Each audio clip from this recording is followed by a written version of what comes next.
আমরা এই ভিডিওতে দেখব দেওয়ানি কার্যবিধি বা সিপিসি থেকে গুরুত্বপূর্ণ একটি টপিক, একটা টার্ম, সেটা হচ্ছে যে মেনসনে প্রফিট, যেটা বলা আছে সেকশন 212-এ। সিপিসিতে এটার বাংলা হচ্ছে মধ্যবর্তী মুনাফা। তার বাংলা হচ্ছে মধ্যবর্তী মুনাফা।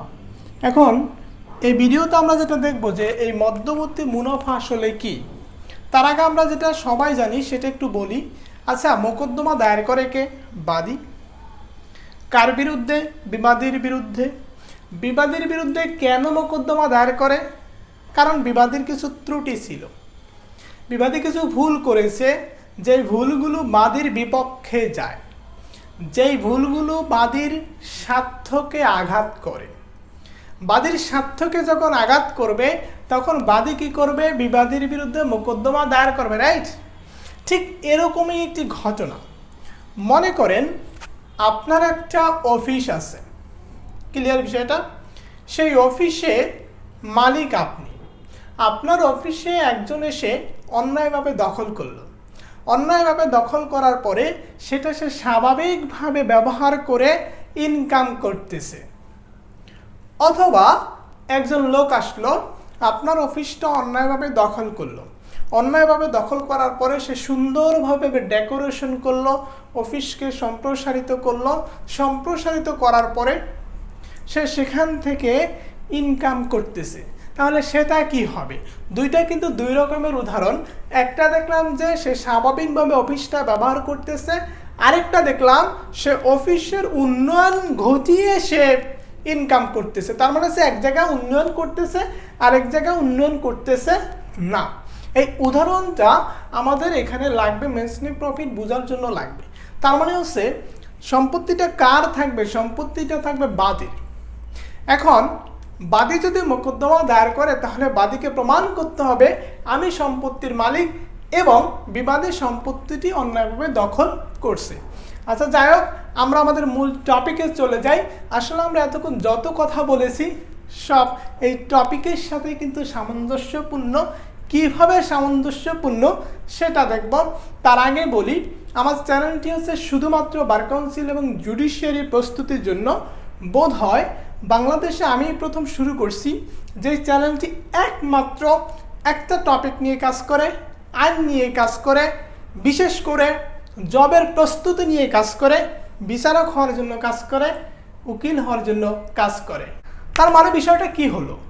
শুধুমাত্র বার কাউন্সিল এবং জুডিশিয়ারি প্রস্তুতি নিয়ে আমার এই চ্যানেলটি কাজ করে। তো ভালো লাগলে অবশ্যই সাবস্ক্রাইব করে পাশে থাকবেন আর আমাকে একটু উৎসাহ দিবেন, ভালোবাসা দিবেন। সেটার মাধ্যমেই হচ্ছে সাবস্ক্রাইব, লাইক, কমেন্টস, শেয়ার। এই কাজটুকু আপনারা করে যাবেন। ধন্যবাদ সবাইকে। শুরু করছি মধ্যবর্তী মুনাফা। তাহলে মধ্যবর্তী মুনাফা হওয়ার জন্য কিছু শর্ত লাগবে, বা মধ্যবর্তী জিনিসটা কি? তো মধ্যবর্তী জিনিসটা হচ্ছে একটা, ধরেন একটা জমি বা একটা সম্পত্তি অন্যায়ভাবে দখল হবে। অন্যায়ভাবে দখল হবে। এখন অন্যায়ভাবে দখল করবে কে? বিবাদী। অন্যায়ভাবে বিবাদী দখল করে সেখান থেকে স্বাভাবিক নিয়মে যে লাভ করবে বা মুনাফা করবে সেটার নামই হচ্ছে মূলত মধ্যবর্তী মুনাফা বা মেনসনে প্রফিট, যেটা বলা আছে সেকশন 212 সিপিসি। এখন মনে করেন বিবাদী অন্যায়ভাবে যে সম্পত্তিটি দখল করছে সেই সম্পত্তিটির উন্নয়ন করলো, ডেভেলপমেন্ট করলো। আচ্ছা, উন্নয়ন করলে ইনকামও বেশি হবে, মুনাফাও বেশি হবে। এখন উন্নয়ন করার ফলে যে মুনাফাটা হবে সেটা মধ্যবর্তী মুনাফা হবে না। তার মানে খেয়াল করছেন, যে সম্পত্তিটা যেভাবে ছিল সেভাবেই থাকবে, স্বাভাবিক নিয়মে। সেখান থেকে যদি মুনাফা অর্জন করে সেটার নাম কি? মধ্যবর্তী মুনাফা। তার মানে হচ্ছে যে সম্পত্তিটি অন্যায়ভাবে দখল করছে সেটা যদি উন্নয়ন ঘটায়, উন্নয়ন ঘটানোর ফলে যদি মুনাফা করে তাহলে সেটি মধ্যবর্তী মুনাফা হবে না। এখন আমি যদি আপনাদেরকে একটা উদাহরণ দেওয়ার চেষ্টা করি, মনে করেন এক্স নামক একটা ব্যক্তি ওয়াই নামক কোনো একটা ব্যক্তির সম্পত্তি অন্যায়ভাবে দখল করলো। দখল করার পরে দেখা গেল সেখানে কলা গাছ হয়েছে, স্বাভাবিক নিয়মে কলা গাছ হয়েছে। সেই কলা গাছের কলা বিক্রি করে সে মুনাফা অর্জন করতেছে বা ইনকাম করতেছে এক।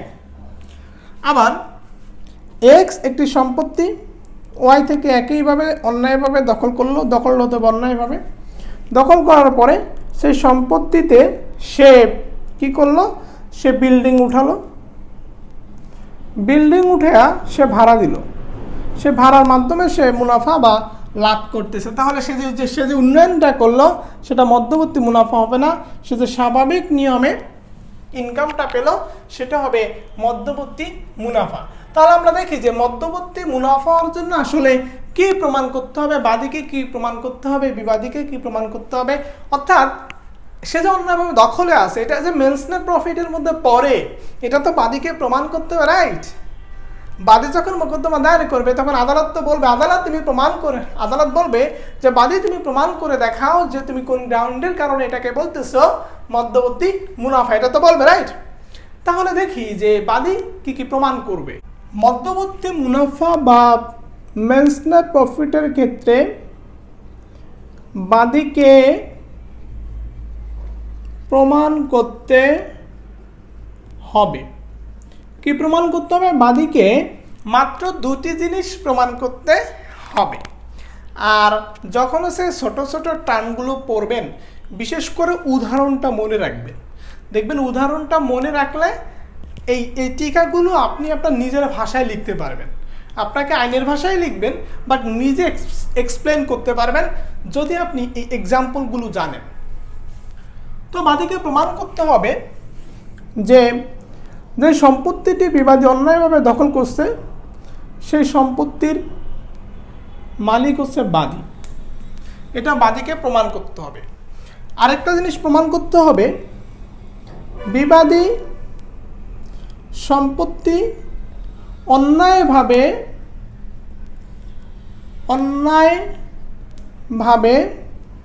বা অবৈধভাবে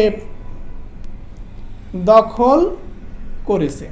তার মানে আছে দুটি জিনিস যদি বাদী প্রমাণ করতে পারে তাহলে সেটাকে বলা যাবে মেনসনে প্রফিট। তাহলে আমরা দেখলাম সেকশন 212 সিপিসি 1908 থেকে মেনসনে প্রফিটের বিস্তারিত। আশা করি মধ্যবর্তী মুনাফা নিয়ে আপনাদের কোনো প্রশ্ন থাকবে না। যদিও প্রশ্ন থাকে আমাকে কমেন্ট বক্সে বলবেন, আমি আনসার দেওয়ার চেষ্টা করব। আর কি বলবো, শেষে একটাই বলবো যে আপনারা আমাকে একটু উৎসাহ দিন, আমাকে ভালোবাসুন, আরও বেশি বেশি সাবস্ক্রাইব করুন। ধন্যবাদ সবাইকে।